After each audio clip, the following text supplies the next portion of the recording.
Have you ever felt like you were useful enough for everyone? Until the day you wanted something back. That's exactly what happened to me. For years, I said yes to everything. Mom, can you watch the kids? Mom, the dog can't come with us. Mom, you're so generous. There was always a request. Always a favor. Always an expectation. And I, foolishly believing it was love. I thought I was part of something meaningful. But that summer, something changed. And it all changed with one sentence. It's a trip just for the immediate family, Teresa. Just the four of us. I didn't cry. I didn't argue. I didn't beg. I just smiled. Outwardly calm. Inwardly, a silent revolution. It was in that restrained smile that my decision was born. 1 week later, while they toasted champagne by the pool, laughing like I had never existed, an elegant woman crossed the lobby of the resort carrying an envelope. That woman was me. And when I calmly announced who the new co-owner of the hotel was, it wasn't just the manager who was left speechless. It was my own family. If you've ever been pushed aside by those who should have valued you, if you've ever felt invisible in your own story, stay with me. This story is for you. And maybe, by the end of it, you'll realize that it's never too late to choose yourself. Leave a like and subscribe to the channel for more stories that touch the heart. My name is Teresa Collins. I'm 66 years old. I've been a widow for almost a decade, and ever since, my life became one long, silent act of taking care of others. Taking care of the house. Taking care of the grandkids. Taking care of everyone else's needs. When my children grew up and went off to build their own lives, I stayed behind, frozen in time, like a lighthouse they only remembered when they needed to find their way back. I became the foundation. The quick fix. The unconditional comfort. And for a long time, I accepted that role without question. After all, wasn't that love? Last Christmas, while my neighbors welcomed their kids and grandkids into their homes, I spent the evening alone, watching a church service on TV, eating leftover lunch from earlier that day. Nobody called. Nobody stopped by. It's just going to be the younger folks this year, Mom, my daughter-in-law said, as casually as if she were commenting on the weather. At Easter, I cooked a feast for 12 people. No one brought anything. Not even a loaf of bread. I served the food, washed the dishes, hugged the children goodbye at the door, and closed the house behind them with a strange, heavy ache in my chest. But that summer changed everything. Samantha, my daughter-in-law, always so sweet when she needed something, called me one Thursday afternoon. Her voice was sparkling with excitement. Teresa, we're planning a wonderful trip to Napa Valley. 5 amazing days with the family. My heart jumped. In my mind, I already pictured strolls through vineyards, long dinners filled with laughter, and smiling family photos for the albums. That sounds wonderful, dear, I said, feeling a warm glow in my chest. But before I could get lost in any daydream, she added, it's just, for the immediate family, you know. Me, James, and the boys. And maybe you could watch Max for us. He loves being with you. Max. The dog. I stayed silent for a few seconds, trying to process. I don't think she even noticed. Of course, dear, I said, like I always did. Voice sweet. Heart in pieces. I hung up the phone slowly. And I just sat there, alone in my living room, staring at the empty walls. It was then that the realization hit me. Not with anger, not with sadness, but with a sharp, painful clarity. It wasn't about being important anymore. It was about being useful. And at that moment, something inside me changed forever. I stared at the phone for a long time after the call ended. The dark screen reflected my blank expression. As if, for the first time, I was seeing the woman I had become. I didn't cry. I didn't argue. I didn't ask why. But inside, something broke, and it wasn't the kind of break you heal from easily. My son James, the little boy who once clutched my hand in the dark, now saw me as a convenience. Samantha, who had once affectionately called me her second mom, now saw me as little more than a convenient dog-sitter. And the boys, my grandsons, whom I had rocked to sleep, watched take their first steps, chased through the park on sunny afternoons. They would be off making new memories. Memories that wouldn't even include me. The weight of invisibility was as silent as it was crushing. It wasn't just about one trip. It was about what it symbolized. I wasn't family anymore. I was just a footnote in their story. Slowly, old memories started aligning in my mind like the pieces of a cruel puzzle. Sleepless nights caring for sick kids. Holidays where I gave up my own plans to help out. Expenses I covered without ever asking for repayment. All the important moments I wasn't even invited to witness. This wasn't the first time they had sidelined me. But it was the first time I decided I wouldn't sideline myself too. Sitting there alone in my quiet living room, with Max snoring gently at my feet, a small but fierce idea began to take root. An idea that didn't involve asking, or waiting, or needing anyone's permission. For the first time in a very long time, I was going to do something just for me. And this time, I wasn't telling anyone. That night, after wandering aimlessly through the house for hours, my steps eventually led me down the hallway. My hands trembled slightly as I pulled out the old wooden stool and reached for the highest shelf in the closet. There, hidden beneath forgotten towels, was a small wooden box I hadn't touched in years. I sat down on the cold kitchen floor, cradling the box between my knees, like I was about to open a time capsule. Inside, I found more than I had expected. Old receipts from the sale of our house. My late husband's life insurance papers, untouched for years. Small but steady investments that had quietly kept growing. And a battered little notebook, filled with fragments of my life that I had scribbled down without even realizing it. I flipped through the pages with trembling fingers. James's birthday, gift, a bicycle. Summer break, babysitting the kids. Paid for James and Samantha's car repairs. Looked after Max while they traveled. It was all there. Years of silent presence. Years of invisible devotion. On the very last page, without even thinking, I grabbed a pen and wrote one single word. Enough. I closed the notebook. And with it, I closed an entire chapter of my life. I stood up slowly, carrying the weight of centuries on my shoulders. Sat down at my laptop and, without hesitation, typed. Hotels in Napa Valley. The screen lit up, showing luxurious resorts, charming inns, elegant vacation homes. My eyes scanned the listings until one ad stopped me in my tracks. Unique opportunity, ownership shares available in boutique luxury resort. For those ready to invest in a brand new chapter of life. My heart raced. I picked up the phone immediately. Good afternoon. Are the ownership shares still available? I asked, trying to sound more confident than I felt. Yes, ma'am. We're scheduling private tours this week. I'd like to book one for tomorrow. Can I get your name, please? Teresa Collins. And you can put me down for 10 o'clock tomorrow. I closed the phone gently, as if holding something fragile and precious. That night, for the first time in a very, very long time, I didn't fall asleep mourning the woman they had forgotten. I fell asleep dreaming of the woman I could still become.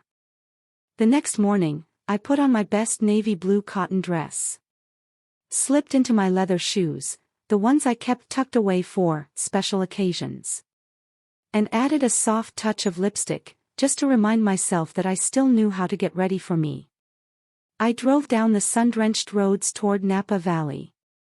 Feeling something I hadn't felt in years. A blend of nervousness and pure, thrilling excitement. The resort looked like something out of a dream. Small rustic cottages scattered among golden vineyards, winding stone paths. Wildflowers blooming freely across the gardens. Every detail seemed to whisper, "You belong here."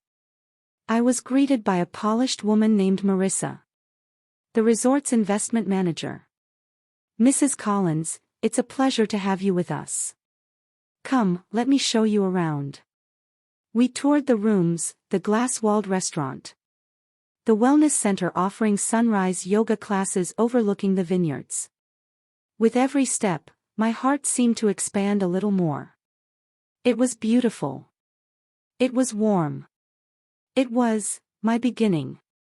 At the end of the tour, we sat on a veranda draped with wisteria. Marissa slid a sleek folder across the table toward me. "We're currently offering 10%, 20%, and 40% ownership shares.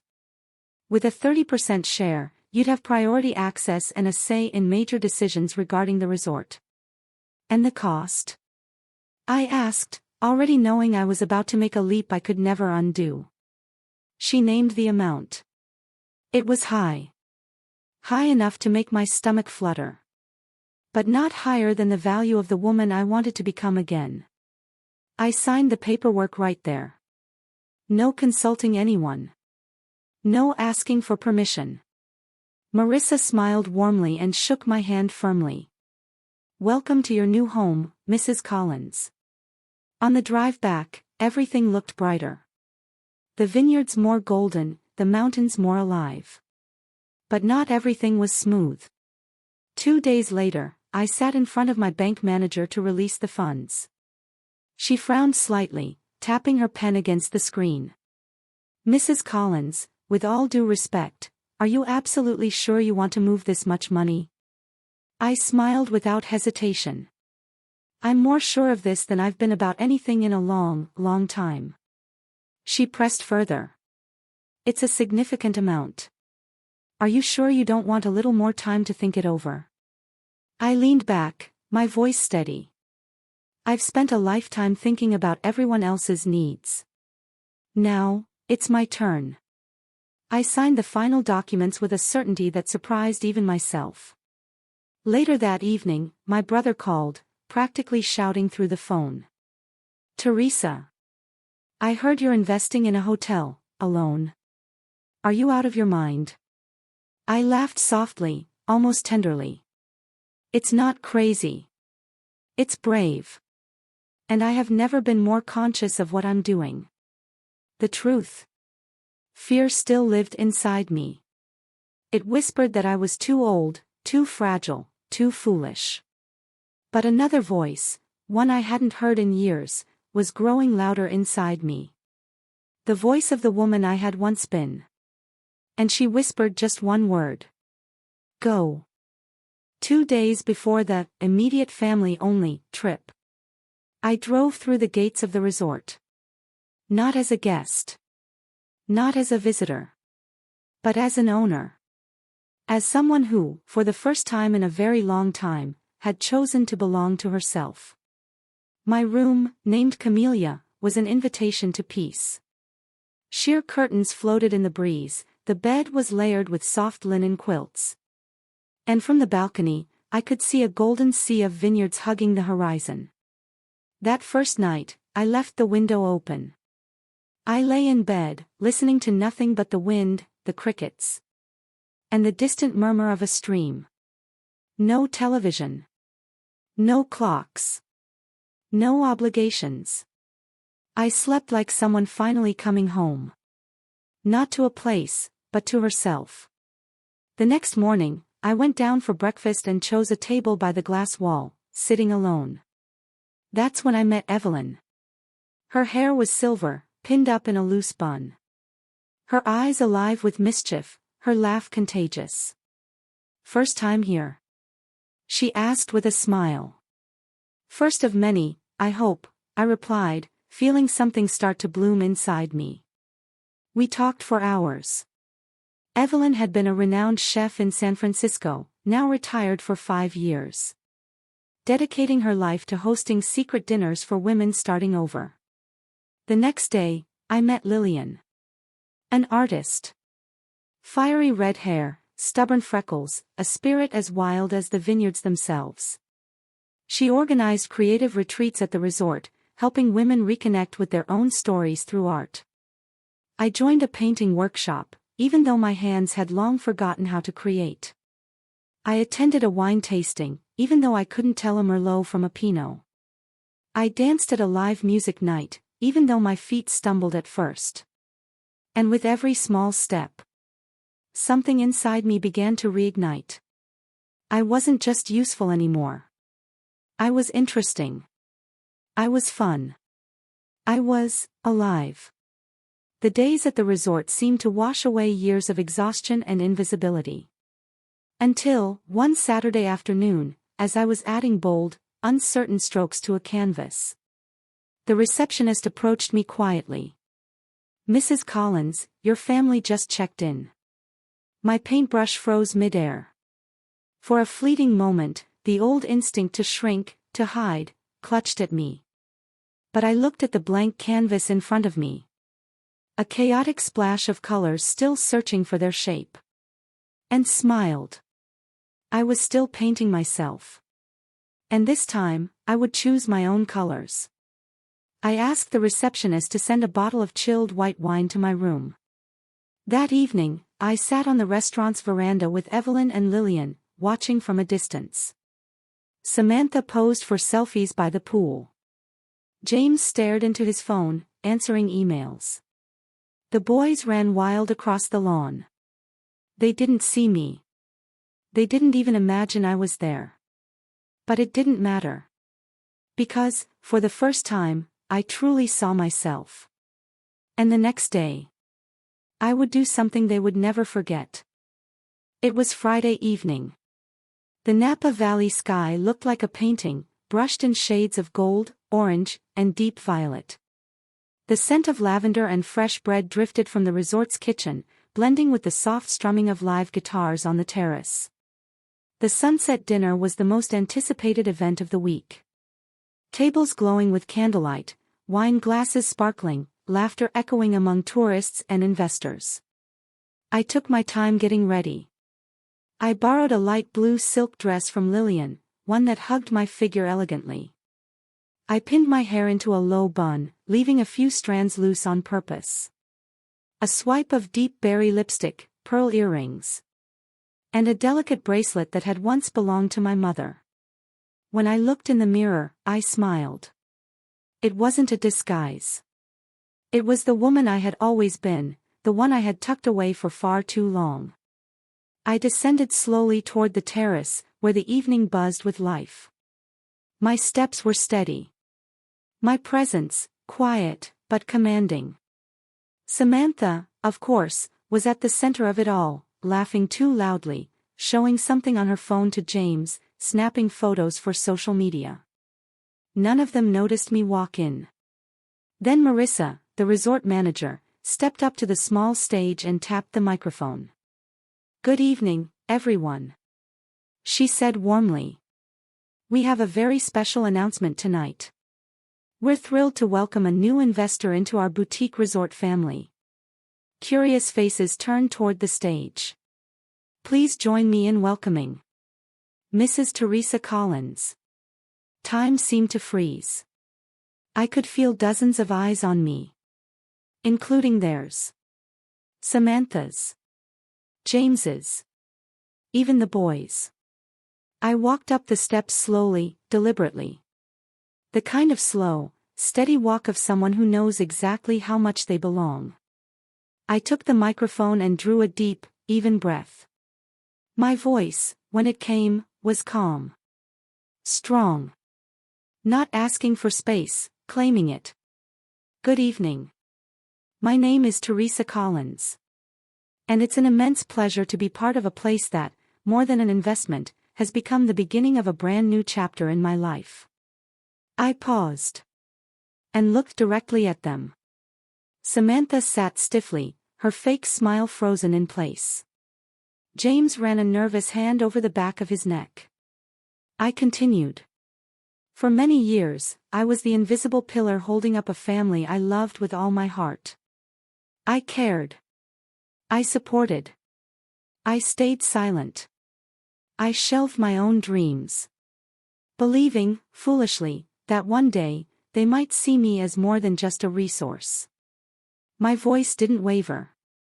But life has a way of teaching us, sometimes painfully, that in order to be respected, we must first respect ourselves. I smiled, a small, quiet, devastating smile. And so today, with great joy, I announce that I am the newest co-owner of this beautiful resort. And more than a co-owner, I am the author of my own story now. Polite applause filled the terrace. Evelyn clapped enthusiastically. Lillian whistled with delight. I stepped down from the stage, wine glass in hand, head held high. I walked out onto the veranda, letting the cool evening breeze kiss my face like a quiet blessing. Minutes later, James approached, his steps heavy, his gaze low. "Mom, why didn't you tell us?" I took a sip of wine before answering, my voice even. "You didn't tell me either. When you decided I wasn't part of the family anymore." He swallowed hard. "It wasn't my idea, it was Samantha's." I looked straight into his eyes. "But you went along with it." He had no words. Behind him, I saw Samantha, standing frozen in place. Rigid, like a marble statue, watching but not daring to come closer. That night, they didn't speak to me again. And the next morning, life had another surprise waiting for them. The next morning, I woke up early. The sun bathed the vineyards in a soft, golden light. And the scent of fresh coffee filled the air. I sat under the wisteria-covered pergola, sipping from my cup, taking in the morning as someone who had finally learned the value of her own presence. That's when Marissa, the resort manager, approached with a subtle smile. "Mrs. Collins, your family is checking out. They said they're leaving earlier than planned." I nodded calmly, unsurprised. Deep down, I had already known. The wound they had opened wouldn't be healed by rushed apologies, nor by half-hearted embraces. It was a journey they would have to take on their own. And as for me, I wasn't going to lose myself waiting anymore. As I finished my coffee, I spotted Samantha rushing across the courtyard, hauling bags toward the car. For a brief moment, our eyes met. She hesitated. Almost smiled. But the smile faltered before it reached her lips. Slowly, she approached, her eyes shining with something between regret and shame. "I didn't think you'd actually do it," she said, her voice barely above a whisper. I looked at her with a calm, steady gaze. "Neither did I. But maybe it was the best thing you ever did for me." She opened her mouth, as if she wanted to say something more. "Apologize. Explain. Reach for something already broken." But she said nothing. She just turned and left. A few hours later, James texted me. "Mom, if you want to talk, I'm here." I smiled at the screen. But I didn't answer. Not yet. Some bridges have to be rebuilt from the other side first. That summer marked a brand new beginning for me.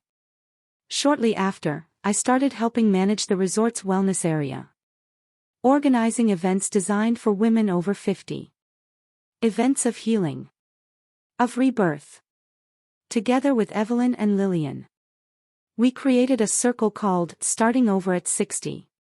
A place where stories were shared, tears were welcomed, and forgotten dreams found their way back to life. I started wearing red lipstick again, unapologetically. Bought a wide-brimmed hat simply because it made me feel beautiful. Learned to paint again, even if my paintings looked more like wild splashes of color. And somewhere along the way, I reclaimed something that abandonment had almost stolen from me. I became my own home. One Sunday night, sitting by the pool with a book resting on my lap. The sound of crickets filling the warm air. I realized something. I no longer missed the life that had excluded me. Because I had built a new one. One that was entirely mine. And you? Have you ever been left behind by those who should have loved you the most? Ever been treated like a side note in someone else's story? Teresa learned something every woman should know. You don't need to be accepted. You need to accept yourself. And when you do, when you choose yourself, without asking for permission, you can turn abandonment into freedom. You can turn pain into a bridge toward new beginnings.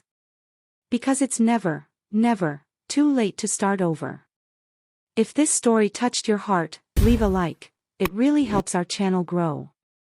Subscribe and turn on notifications for more powerful, inspiring stories like this one. Now tell me, which part of Teresa's journey resonated with you the most? Share your thoughts in the comments below, I'd love to hear them. And don't forget, click the end screen to watch another incredible story of resilience and rebirth. See you next time.